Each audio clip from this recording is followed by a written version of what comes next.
boa tarde. Esse aqui é o experimento prático 3, né, da turma de Eletromag, sobre magnetismo, né, de ímãs e campos eletromagnéticos. Os integrantes do grupo são Lucas Moacir, Pedro Dionísio, Rodrigo Borba e eu, que sou o Yuri Macedo, né? Um breve resumo dele. A gente tem a introdução, nossa teoria, né? A gente vai discorrer sobre a intensidade de campo magnético, né? Os experimentos foram intensidade de campo magnético, galvanômetro, microfone e alto-falante, simulação de freio eletromagnético usando o ANSYS, né? O Ansoff Maxwell, o sistema usando. Como é que é o nome, gente? O aplicativo? Não, é. O programa, isso, programa, perdão. Programa. Deu branco, desculpa. Depois a gente vai falar sobre procedimentos experimentais, né? Os resultados e análise de resultados, né? Onde a gente vai discutir sobre os resultados que a gente teve. É, então, sobre a intensidade de um campo magnético. É,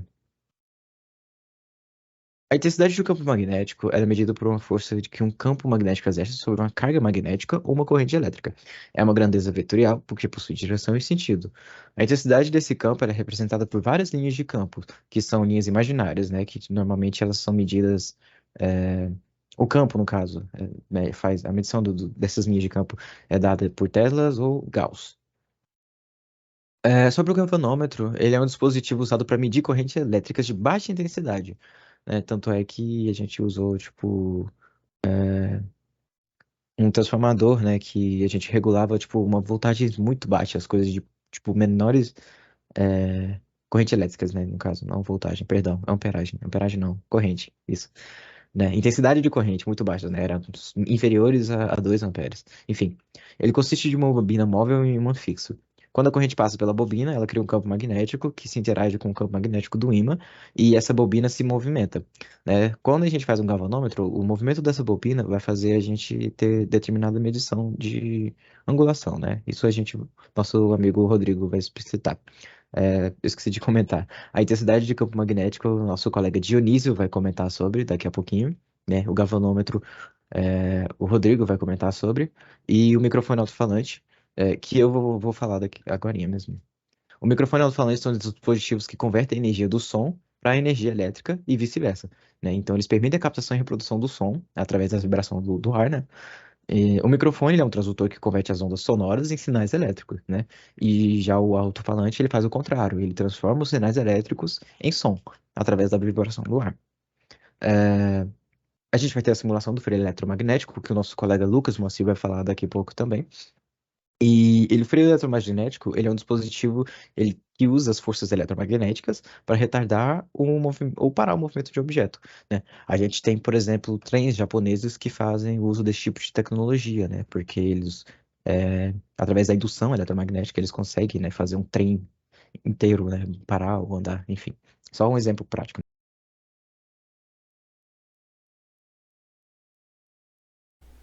Bom, dando continuidade ao vídeo do experimento prático, eu fiquei com a parte de intensidade de campo magnético. Como o Yuri já disse, meu nome é Pedro Dionísio. E, bom, o campo magnético ele é uma grandeza vetorial que ela é análoga ao campo elétrico no mundo do magnetismo, né? Uma grandeza vetorial que ela é gerada a partir de cargas que se movimentam, como o campo elétrico é gerado a partir de cargas que são paradas, né? O campo magnético é gerado a partir de cargas em movimento. Né? Nesse caso, cargas em movimento ou corrente elétrica são a mesma coisa. Né? Essa corrente pode ser tanto natural, como a orientação natural de uma rocha ou de um metal magnetizado naturalmente, ou gerada forçadamente por uma diferença de potencial induzida, ou por uma bateria, através de um fio, alguma coisa do tipo. Né? Qualquer tipo de carga em movimento ou portador de carga em movimento gera campo magnético em sua, em sua vizinhança. Né? E a formação desse campo magnético obedece à lei de Biot-Savart, né, que é essa expressão que vocês podem ver aqui, ó, que o diferencial de campo magnético é a permeabilidade magnética do vácuo, né? Nesse caso é o vácuo, mas seria a permeabilidade magnética do meio, dividido por 4π, né, constantes, que multiplica o elemento infinitesimal IdL, que é corrente vezes distância percorrida pela corrente, produto vetorial com a distância entre o elemento infinitesimal e o ponto que está sendo calculado o campo magnético, dividido por essa distância ao cubo. Né? Como vocês podem ver por essa expressão aqui, como tem um vetor R aqui em cima e um R ao cubo no denominador, a gente consegue garantir que infinitesimalmente, né, a cada instante, a cada pedacinho IDL, a gente tem um campo magnético a uma distância R que tem intensidade inversamente proporcional ao quadrado da distância, né, desse vetor R. Porque tem um R no numerador, 3 no denominador. Quando a gente expandir esse produto vetorial, vai cancelar um com o outro e ficar com R quadrado no denominador. Claro que a forma total para o campo magnético depende da geometria, então quando a gente for fazer a integração dos dois lados, esse IDL vai variar de maneira diferente. Então pode ser que mude alguma coisa no resultado final, mas em geral, para ímãs comuns ou fios simples, isso o campo magnético ele varia inversamente com o quadrado da distância. Né? Ele diminui. Quanto mais longe, menor o campo magnético, proporcionalmente ao quadrado dessa distância. Bem, meu nome é Rodrigo e eu vou falar um pouco agora sobre os galvanômetros. O galvanômetro ele é um equipamento utilizado como um medidor eletromagnético. O objetivo dele é medir correntes de baixa intensidade.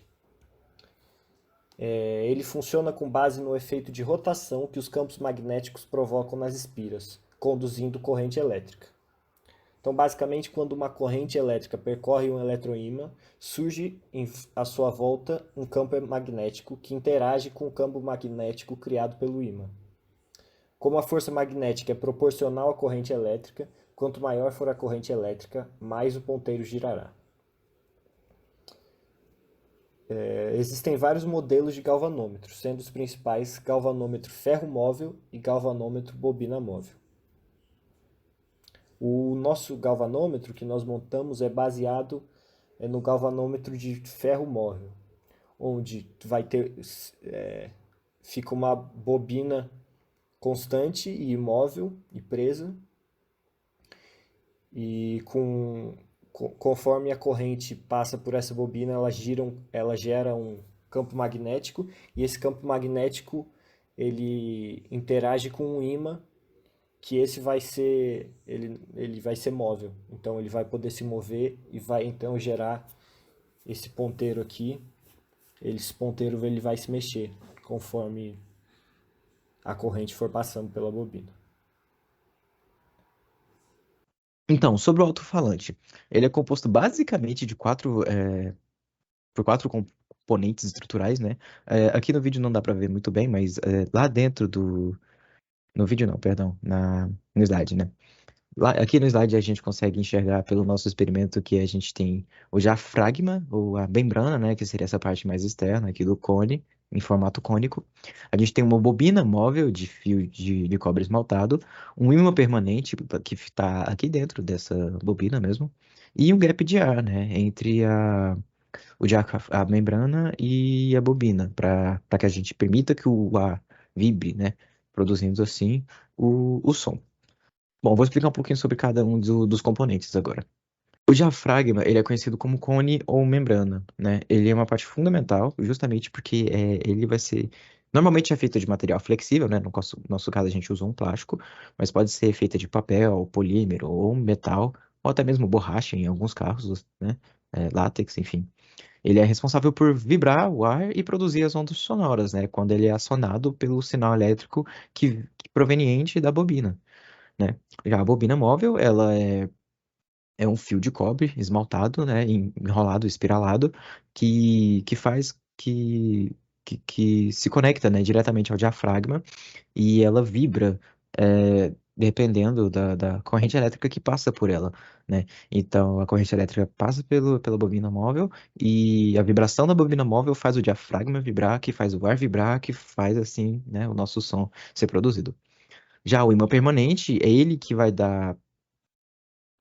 fazer o campo magnético, né, do nosso alto-falante, que vai interagir com a corrente gerada pelo ímã móvel, né? Então esse ímã ele vai ser o principal responsável pela vibração da bobina, né? Fora a corrente que já vai estar passando pelo fio, né? Que a gente vai ter conectado ali num cabo P2 ou qualquer coisa do tipo, né? E tem o gap de ar, né? Que no caso seria tipo um furo que a gente normalmente faz nesse diafragma na membrana, que deixa espaçado, né? Um, é um orifício, né, que a gente faz no diafragma para que o ar consiga passar perdão, entre o ímã e a bobina.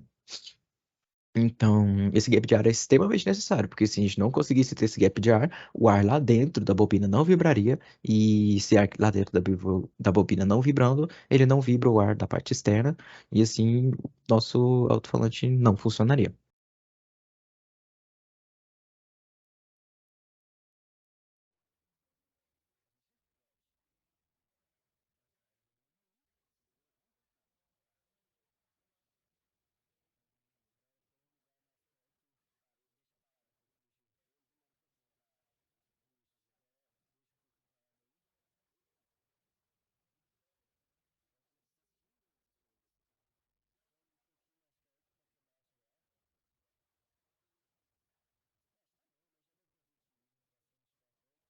Aí o norte está apontando para lá, pela bússola do celular. A gente vem aqui e mexe um pouquinho no palito e ele tá indo, ó, na direção correta. De novo, para ter certeza. Ele volta sozinho. Maravilha. Rodar pro outro lado para não ter encrenca e não porem a culpa em mim. Ele reajusta sozinho. Ah, foi perto. Boa. Faz um filme só pra gente mexer aqui, ó. Show. Me dá 30 aí. Aí. Show. Mexeu. 50, vai pro 50. Tá ótimo. Fonte. Tá alimentando o circuito. Tá conectado no telefone celular. No alto-falante. Ele vibra porque tem um ímã com bobinas.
E usando um ímã desses comprados na feirinha e um aplicativo de magnetômetro no celular, a gente conseguiu fazer esse gráfico aqui da esquerda, que demonstra como que a intensidade do campo magnético aqui no eixo Y diminui com o decorrer da distância, aqui embaixo é em centímetros, né? A distância em centímetros e a intensidade do campo magnético em microtesla. Aqui você pode ver que praticamente colado do celular, a gente estava um pouco acima de 125 microtesla. Aqui já com 5 centímetros de distância a gente tinha por volta de 42 microtesla. E aqui próximo dos 15 centímetros a gente estava um pouco acima de 20 microtesla, que é muito, muito irrisório, mas dá para ver claramente aqui que esse decaimento ele não é linear, como esperado pela lei de Briot. Também a gente pegou um prego de ferro, que é um material ferromagnético, né, que ele tem atração intensa por campos magnéticos. A gente colocou ele em cima de uma folha de uma planta comum e em um recipiente com água, nesse caso foi uma tampa rasa, para a gente gastar menos água. E a gente colocou ele na horizontal e a gente percebeu que o prego se direcionava sozinho.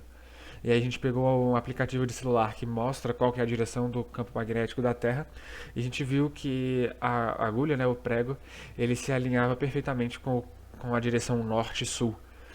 O que era esperado, porque como é um material ferromagnético, ele tende a se alinhar com as linhas de campo. E as linhas de campo percorrem na direção norte a sul. Então, tudo aqui dentro dos padrões, dentro do esperado. Bem, agora eu vou falar um pouco sobre os resultados do experimento, do nosso galvanômetro e como funcionou a montagem dele. Nós então fixamos dois ímãs a uma haste de metal, e restringimos todos os movimentos, menos o movimento de rotação. Então a haste que estava aqui no meio, ela se move livremente. E daí então a gente enrolou uma bobina em volta desses ímãs, e daí quando uma corrente foi colocada nessa bobina, ele gerava um campo magnético que interagia com o campo dos ímãs. Daí, dessa forma, tem uma haste aqui no meio e ela estava fixada nessa outra haste. Conforme mudava-se a corrente na bobina, o ímã se movia e também movia essa haste inteirinha aqui nesse transferidor. E daí, dessa forma, a gente foi capaz de medir correntes de 0,4 amperes até 1 ampere. E a precisão foi bem boa, relativamente boa. Aqui está a tabela dos resultados entre a angulação, que foi marcada no transferidor, e a corrente observada na fonte, né? E essa tabela a gente montou em sala de aula, utilizando a fonte do laboratório, e conforme a gente subia a corrente na fonte, a gente via essa haste se movendo e então foram anotados os valores, e depois foi realizado um teste, onde a gente cobria a fonte, a gente não enxergava a fonte, e daí era pedido uma corrente de 0,45, e nós chegamos até com uma boa precisão em valores bem parecidos com essa tabela aqui. Nosso experimento ele foi um sucesso, a gente conseguiu produzir um som bacana até, né? A gente usou um amplificador emprestado pelo laboratório de eletrônica da FGA. A gente não conseguiu fazer um som extremamente alto, principalmente por causa de dois fatores. O primeiro deles foi a geometria do nosso diafragma, e o segundo deles foi o material que a gente usou, né? Normalmente, materiais mais fáceis de vibrar, né, mais sensíveis à vibração, como o papel, por exemplo, eles produzem uma vibração maior, né, e consequentemente eles podem acarretar numa maior intensidade, né, com que o som sairia, né, do nosso alto-falante. Mas, de toda maneira, não saiu tão alto assim, né, a nível de, tipo, a gente poder escutar do lado de fora da sala de aula, mas a gente conseguia ouvir ele dentro da própria sala de aula. Agora eu vou passar a palavra para o nosso colega Lucas Moacir, né? Então, é isso.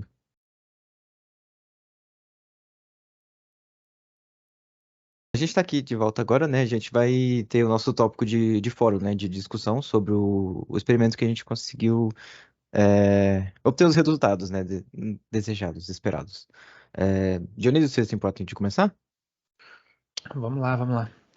Bom, o primeiro experimento que a gente fez foi aquele para aferir o campo magnético que um ímã gerava com um magnetômetro de celular, né? Um aplicativo de magnetômetro que mede a intensidade do campo magnético pela distância. E esse experimento foi bem legal porque, primeiro, eu não sabia que o celular tinha um magnetômetro tão preciso, né? Na ordem de microtesla, que é bem pequenininho. Eu não imaginava que fosse tão preciso assim. Mas foi um experimento super tranquilo, que a gente só teve que ficar um pouco longe de outros metais para evitar interferência de campo magnético que os outros metais geravam, né? Como porque a maioria das construções hoje usam ferro e ferros tem, tem orientação natural para formação de campo magnético, né? Mas a gente foi lá, colocou o ímã perto do telefone, foi medindo o campo e a distância e a gente montou um gráfico, viu que ele era quase que hiperbólico, assim, né? Ele decaía com a distância, quanto maior a distância, menor o campo. E foi super tranquilo. E também, logo em seguida, a gente pegou um prego de metal, colocou numa folhinha em cima da água e viu que ele se alinhava com o campo magnético da Terra na direção norte-sul.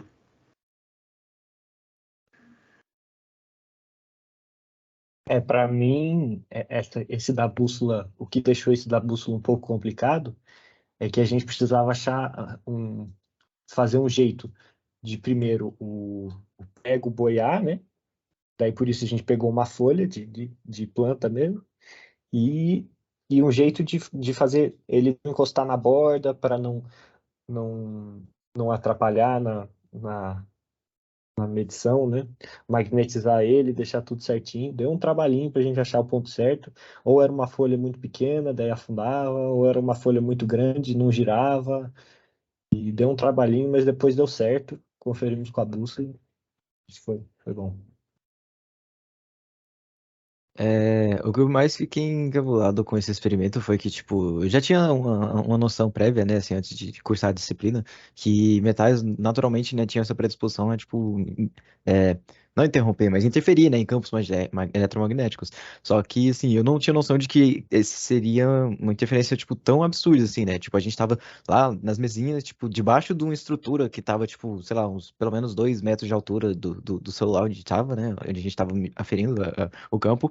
E, tipo, as vigas mesmo, tipo, dentro do concreto já tiveram essa capacidade de alterar, sabe, os valores que a gente atingia, né? Tanto é que o professor até falou pra gente, tipo, vamos lá pra graminha, porque, tipo, essa estrutura toda aqui, né, ela interfere. Eu, tipo, tava incrédulo e a gente foi lá e viu mesmo, testou e viu que era realmente assim, tipo, mesmo distante até, sabe, qualquer estrutura metálica conseguia fazer essa interferência. Inclusive, essa é uma das curiosidades que eu acabei pesquisando também sobre o experimento, que não necessariamente precisa ser uma grande estrutura metálica. A gente acabou vendo também outros experimentos, outras bases. E uma coisa interessante que eu vi é que teve um experimento que o rapaz ele foi fazer justamente com essa questão da bússola, né, de ver as interferências e tudo mais. E ele simplesmente pegou uma tesoura, ele conseguiu fazer com que a tesoura ela acabasse interferindo ali nas medições que ele fazia. Então, isso acaba fazendo com que não necessariamente precise ser uma viga ou uma estrutura assim muito densa, mas uma pequena interferência já faz com que a gente não consiga fazer medições eficazes. Então, a gente teve que se atentar muito a isso também. E o próprio celular, a capinha dele também às vezes acabava atrapalhando, então isso foi algo que a gente teve que se atentar justamente para ter medições ali que acabassem sendo, de certa forma, bastante eficazes. É isso. Agora, passando para a parte dos galvanômetros, Rodrigo, se importa em começar? Beleza. O experimento do galvanômetro também deu muito trabalho. Eu acho que a gente mudou a nossa versão umas 3 ou 4 vezes. Teve que trocar o design. E primeiro a gente começou tentando fazer com os ímãs só pendurados num fio. E não deu certo, a gente não conseguia manter as coisas igual. Segunda vez a gente foi fazer, a gente conseguiu derreter tudo, destruiu tudo, porque esquentou muito a bobina, né? Então derreteu. Mas para resumir, a gente fez a nossa versão final, a gente fez uma bobina assim, numa tampinha. Na verdade, era num resto de lanterna, a gente fez a bobina. Daí a gente colocou um palito aqui, e daí no meio, a gente colocou dois ímãs nessa. Era uma haste de metal de clips, né? A gente colocou dois ímãs, e daí prendeu ele assim. Daí, conforme a bobina dava energia, é, mexia no galvanômetro, né? Mexia esses ímãs, e daí a gente conseguiu medir a um transferidor, né? A gente conseguiu medir, mas deu muito trabalho, a gente teve muito problema, mas foi bom. Eu acho que é um experimento legal de fazer, que a gente consegue perceber como com coisas simples a gente já começa a fazer coisas úteis, né, e funcionais. É verdade, é verdade. E uma coisa que eu lembro que quando a gente começou pensando, a gente queria fazer ele na horizontal, porque achava que ia ser mais linear a proporcionalidade. Mas isso deixava a precisão muito pior, né?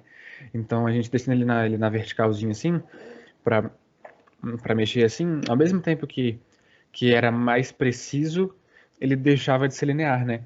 Então, com o peso do próprio metal, influenciava na força que a corrente precisava fazer, né? Então, para valores muito altos muito altos assim, né?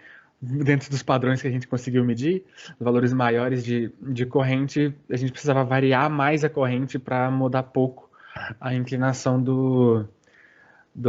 daquela hastezinha de metal. Eu acho que foi legal, pelo menos, porque agora eu não consigo mais dirigir um carro e olhar o velocímetro sem lembrar do galvanômetro que a gente fez, né? Um pouquinho marcante, mas foi divertido. E também quando a gente foi fazer as contas, o professor tampava o visor da fonte e pedia uma corrente específica. E a gente conseguiu fazer essa medição com um centésimo de ampere de precisão, né? O que diz que, ok, é bem precário o nosso material, nossa forma de construir, mas a gente conseguiu uma precisão legal até para uma coisa tão simples. O que eu mais achei interessante dessa parte do nosso experimento, né, foi que, tipo, a nossa corrente, ela foi relativamente baixa até, né, eu diria, tipo, nunca consegui, se a gente tentasse ultrapassar ali os 2 amperes, tipo, a estrutura já começava a derreter na nossa quente, né, que a gente usou para prender os ímãs nos, é, como é que chama? Nas hastezinhas, né, metálicas de clipe. Então, assim, por mais que a nossa estrutura fosse bem precária, sabe? Tipo, deu pra gente perceber, tipo, na prática mesmo, como é que funciona o galvanômetro e tal, tipo, como é que a gente leva isso pra outros tipos de medições, né, em outros lugares. Achei isso bem interessante. Inclusive, uma das curiosidades que a gente acabou descobrindo também é que o galvanômetro ele pode ter mesmo diferentes tipos de medições se ele conectado em série ou se ele conectado em paralelo. Então, por exemplo, quando a gente vai fazer essa montagem do galvanômetro e a gente coloca ele em série, isso quer dizer que, no caso, ele está medindo a corrente elétrica no circuito elétrico, né? Então, ali ele deve ter o fio do eletroímã conectado em série. Só que, no caso, se a gente conectar ele em paralelo, qual que seria a utilidade dele? No caso, ele mediria a tensão elétrica em um circuito, né? Então, nesse caso, ele deveria ter sido conectado em paralelo. Só que, na verdade, isso são curiosidades, né, que a gente acaba descobrindo também quando a gente vai montando os experimentos. E, claro, quando a gente vai tomando choque, ele vai se furando, se cortando. E a gente vai aprendendo muito com isso também, o que é muito importante. No nosso caso, a gente fez com ele em série ao circuito, né? Em série com a fonte. E a gente media a corrente, então a gente tinha que ir lá na fonte alterando no fio da corrente. No começo a gente até tentou ir pela tensão, mas como a resistência do aparelho não era tão precisa assim, foi mais fácil para a gente medir com a corrente, é verdade. Bom, passando pra parte do alto-falante agora, né, a gente conseguiu ali, tipo, pegar, para fazer todas as estruturas, né, a gente pegou um fiozinho de cobre, né, esmaltado, que o professor já tinha disponibilizado, a gente tirou um ímã fortíssimo de uma lanterna que a gente encontrou, né, a lanterna do Dionísio, né, eu acho, se eu não me engano, enfim, usou uma basezinha Uma basezinha bem, bem simples também, né? Daquelas que a gente compra mortadela na padaria, alguma coisa assim. E um pedacinho na parte da superfície do nosso diafragma, né? A gente usou, tipo, uma superfície cônica, né? De uma pasta. E, assim, deu um certo trabalhinho pra enrolar a bobina, né?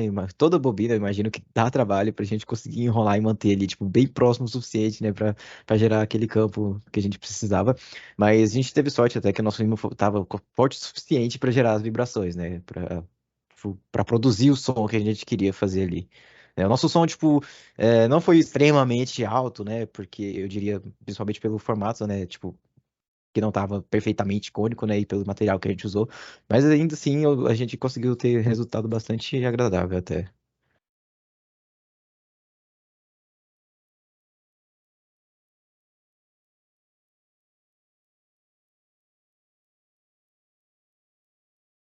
É, uma coisa que eu achei muito legal, que estava dando um pouco de dor de cabeça na hora de planejar tudo isso, era como a gente ia conseguir um amplificador, né? É, a gente estava com muito medo de não conseguir um amplificador, de ter que comprar um, e a gente nunca sabia onde achar. A gente viu uns outros grupos usando uns outros e destruindo um negócio assim, que eu falei, cara, não tenho nada disso, não vai dar certo. Daí, quando a gente falou com o professor, ele conseguiu para a gente, junto com o técnico do laboratório de eletrônica, ele conseguiu um circuitinho numa protoboard, o nosso vídeo mostra, né? Um circuitinho com um potenciômetro, uns capacitores, algumas resistências, e era um circuito amplificador. E o objetivo, e deu certinho, a gente conectava ali o fio P2 no celular, nesse circuito, pegava a saída dele, conectava na bobina da caixa de som, e daí deu certo no fim. Eu acho que assim, se a gente tivesse que fazer um produto, a gente ainda ter que melhorar muita coisa, né? Porque tava dando, tinha ruído, mas faz parte, né? No fim era um pedaço de plástico. Bem, tudo no fim hoje é um pedaço de plástico enrolado com mais coisa, né? Mas deu certo, foi legal, foi bom. E é bem legal ver funcionando depois da gente ter montado. Pois é, o que aconteceu dessa vez, o que eu achei muito doido, foi que primeiro a gente tinha montado o alto-falante para deixar ele folgadinho e ter esse espaço para vibração, né? Só que na real isso foi ruim no final das contas, porque dava muito grau de liberdade, ficava balançando e não voltava na posição inicial. Então a gente teve que, depois de ter percebido que estava com muito ruído, que não dava para entender nada do que estava sendo reproduzido no som, né, que a gente coletou no P2 no celular, e a gente não estava entendendo nada e não sabia por que estava daquele jeito, né? E a gente conversou com o professor e era justamente por ele estar muito folgado. Então a gente foi lá, ajustou ele, colocou umas fitas lá para deixar ele mais preso, deixou ele mais próximo do chão.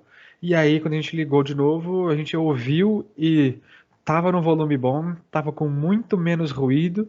E isso aconteceu porque a gente estava com menos grau de liberdade, né? A gente, em vez de deixar ele rodar e balançar, a gente deixava ele vibrar só de cima para baixo. E outra coisa também é que quando a gente deixa ele mais parado, não é o tudo que mexe, né? É só aquela partezinha. E é justamente essa vibração pequena que produz o som, né? Se tudo vibrar, não gera som em nada. Se você pegar uma caixa de som e sacudir ela inteira, não sai som. Mas se você deixar ela parada e colocar o som para sair, vai vibrar só um pedacinho ali. E é ele que gera esse som. Achei muito, muito legal. Foi bem divertido. E também achei legal que os outros grupos fizeram totalmente diferente, né? Teve gente que usou papel em vez do nosso plástico, teve gente que fez menor, teve gente que fez maior, e todos funcionaram. Então, muito legal essa variedade. Sim, sim. Inclusive é importante destacar também que no lugar do plástico, do papel, o pessoal pode ter outras pessoas que fazem esse experimento que utilizam muito o papel alumínio. A folha de papel alumínio também é muito interessante de fazer, justamente porque a resposta do alto-falante, né, quando a gente fala da reprodução do som ali que a gente consegue escutar, igual o exemplo do Dionísio, né? Se você balançar a caixa de som, você não vai ter o som ali saindo. Mas o que que vai fazer com que o alto-falante ele reproduza o som? É justamente a frequência ideal ali que ele está produzindo, que no caso seria uma frequência de flat, que é justamente uma intensidade ali de vibração que o alto-falante ele acaba produzindo e faz com que as ondas sonoras se propaguem e a gente acabe escutando algum ruído, algum barulho, alguma música, coisa do tipo. Então isso foi muito interessante justamente porque nesse experimento a gente acabou tendo esses objetivos cumpridos, né, que foram justamente ali a parte da vibração, que seria justamente essa frequência ideal que a gente conseguiu fazer com que o alto-falante ele acabasse reproduzindo. Então, para finalizar aqui o experimento, né, a gente vai falar sobre o freio motor. Lucas, se importa de tomar a frente?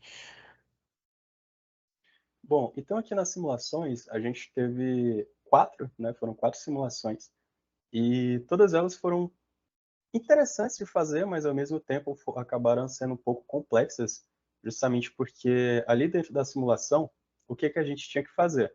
Eram justamente experimentos que a gente ia colocando cada geometria, cada singularidade ali, de acordo com o que se pedia. E a parte mais difícil era a gente fazer a simulação de acordo com a permeabilidade e a condutividade. Porque quando a gente ia renderizando, a gente ia colocando todas essas informações dentro de cada simulação, isso era algo que ficava muito singular. Então acabava que alguns valores eles tinham determinada divergência, seja por 1 décimo, 2 décimos, mas de certa forma acabava tendo divergência. E isso fazia com que os nossos resultados não ficassem tão exatos. Então, nos primeiros 3 experimentos, né, nas primeiras 3 simulações, foi algo muito simples de se fazer, foi algo que simplesmente acabamos jogando os valores ali, então a gente teve os resultados de maneira bem exata, só que a 4ª simulação acabou sendo a simulação mais complexa, justamente por conta dessa divergência de valores. Então ali a gente tinha justamente os nossos ímãs, que a gente tinha que reproduzir ali de acordo com a simulação, e essa parte da permeabilidade e da condutividade, no nosso 4º ímã, foi a parte que tivemos uma maior dificuldade justamente por conta dessa divergência de valores, porque os nossos valores eles acabaram ficando, de certa forma, inexatas, só que as ondas elas acabaram ficando de maneira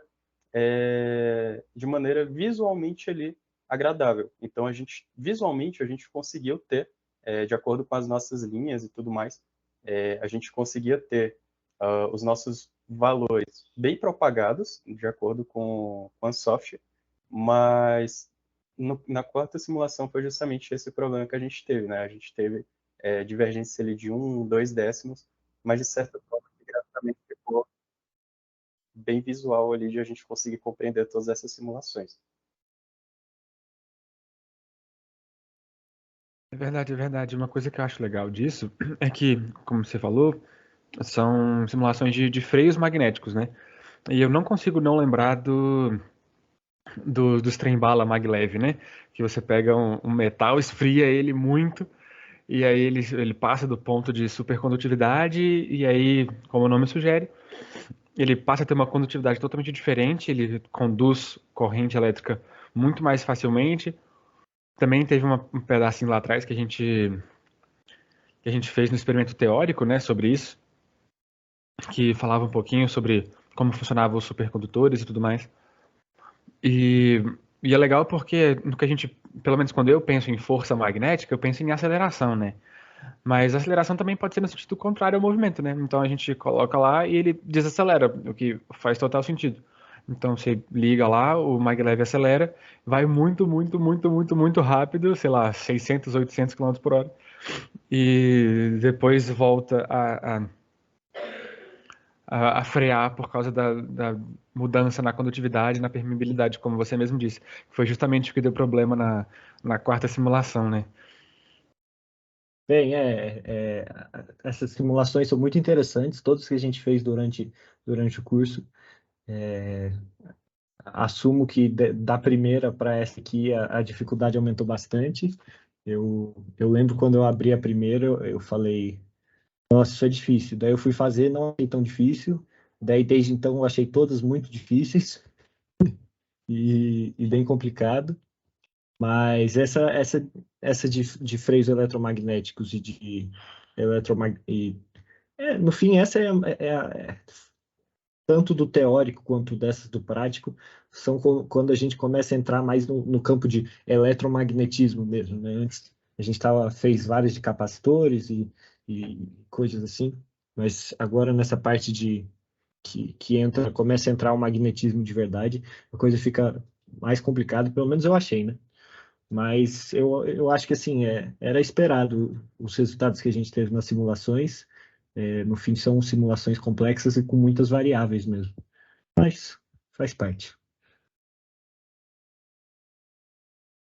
Como complementando, né, o que o Dionísio falou, tipo, quando a gente fala de freio magnético, não dá pra desvincular, né, da realidade que a gente tem dos trens movidos, né, a movimentação magnética. E eu ficava pensando, tipo, caramba, o tamanho do trem, sabe? Tipo, ele pesa facilmente ali toneladas e toneladas, sabe? Tipo, a intensidade desse campo tem que ser fortíssima, né? Então, tipo, eu penso que é um trabalho é, muito complexo, sabe, de engenharia para você, tipo, conseguir manter esses campos ali, tipo, concentrados naqueles locais apenas, né, para poder frear o trem e tal, e dar impulsão a ele, para não afetar as pessoas, né, de dentro dos trens. E a gente vê a importância, né, de, tipo, quão importantes são as simulações, né, porque, tipo, pô, é muito mais fácil a gente simular alguma coisa, né, do que já tentar ir fazer na prática e dar errado, né. Hoje em dia a gente tem a tecnologia das simulações justamente para isso, né, para, tipo, prever como vão funcionar os comportamentos de determinados tipos de campos, né, qualquer coisa, na verdade, a gente simula hoje em dia, né, mas especificamente na engenharia as simulações são, tipo, de extrema importância. E é basicamente isso. A gente termina aqui então o nosso fórum de discussões, né? E já já vou falar um pouquinho mais sobre as conclusões e mostrar as referências da gente. Muito obrigado. Temos aqui então, né, nossa conclusão. E ao longo desse trabalho a gente conseguiu explorar, né, as propriedades dos campos eletromagnéticos e a gente percebeu quão facilmente as estruturas metálicas poderiam se afetar, né, nas medições dos campos eletromagnéticos. Desde um simples prego até mesmo várias vigas ali presentes na estrutura próxima, né, de onde a gente estava fazendo essas medições.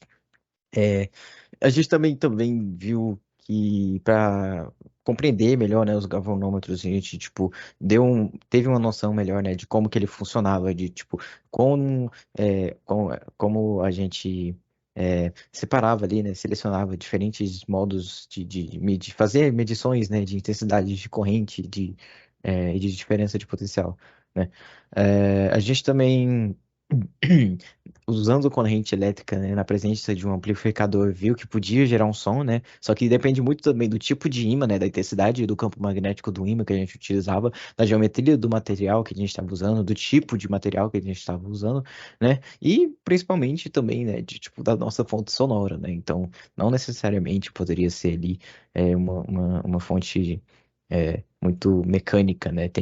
Seria ideal que fosse usado um sinal eletromagnético, né? Mas uma corrente elétrica, né?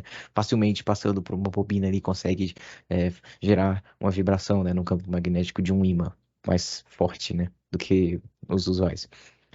A gente também viu que ferramentas de simulação são extremamente importantes para todo tipo de projeto de engenharia, né? Então é sempre bom a gente escolher o software mais capaz, né, de prover aquilo que a gente precisa, para evitar futuros comprometimentos, né, em projetos de engenharia que estariam por vir.